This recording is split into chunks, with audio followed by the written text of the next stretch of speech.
राजीव एक छोटे से गांव का रहने वाला लड़का था। गांव का नाम भले ही नक्शे पर ढूंढना मुश्किल था, लेकिन वहां के लोग दिल से बड़े थे। राजीव के पिता खेतों में मजदूरी करते थे और मां गांव के ही प्राथमिक विद्यालय में रसोई का काम करती थीं। परिवार इतना गरीब था कि कई बार पेट भर खाने का सपना भी अधूरा रह जाता था। राजीव बचपन से ही पढ़ाई में तेज था। वो जानता था कि अगर जिंदगी बदलनी है तो पढ़ाई ही उसका सबसे बड़ा हथियार है। लेकिन हालात उसके पक्ष में नहीं थे। स्कूल घर से 5 किलोमीटर दूर था और उसके पास न तो सही चप्पल थी न बैग। पटे हुए कपड़ों और पुराने उधार में मिले किताबों के साथ वो रोज पैदल स्कूल जाता। बरसात में कीचड़ से भरे रास्ते और सर्दियों में कोहरे से ढके सुबह उसके हौसले को कभी तोड़ नहीं पाए। राजीव का सपना था बड़ा अधिकारी बनना, लेकिन पढ़ाई के साथ साथ उसे खेतों में काम भी करना पड़ता था। दिन भर मजदूरी के बाद रात को लालटेन की कमजोर रोशनी में पढ़ना उसकी आदत बन गई थी। कई बार थकान इतनी होती कि किताबों पर सिर झुक जाता, लेकिन वो फिर भी उठकर पढ़ाई करता।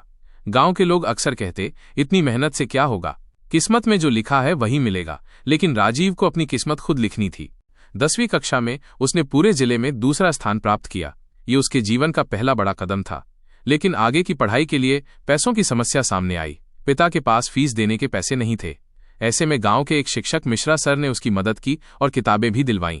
उन्होंने कहा, राजीव, तेरा सपना सिर्फ तेरा नहीं है, अब ये हमारा भी है। 12वीं के बाद राजीव शहर चला गया। वहां उसने कॉलेज में दाखिला लिया, लेकिन साथ ही पार्ट टाइम काम भी शुरू किया। कभी रेस्तरां में बर्तन धोना तो कभी किताबों की दुकान पर बिक्री करना। दिन भर की भागदौड़ के बावजूद वो रात को अपनी तैयारी करता। उसने यूपीएससी की परीक्षा देने का निश्चय किया, लेकिन पहली बार में असफल हो गया। असफलता ने उसे तोड़ा, लेकिन तोड़ नहीं पाई। उसने सोचा, अगर मैं यहां हार मान गया तो मेरा संघर्ष बेकार हो जाएगा। वो फिर से जुट गया।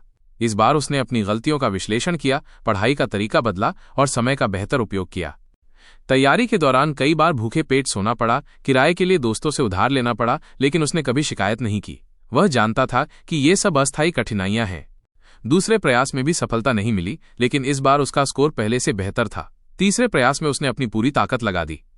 सुबह 4 बजे उठना, पूरे दिन नोट्स बनाना और रात तक मॉक टेस्ट हल करना उसकी दिनचर्या बन गई।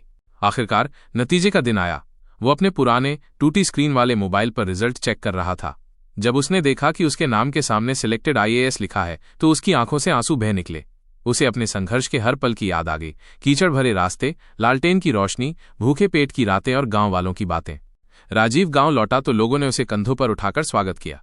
उसके पिता की आंखों में गर्व के आंसू थे। मां ने उसे गले से लगाया और बोली, बेटा, तूने हमारी मेहनत का फल दे दिया।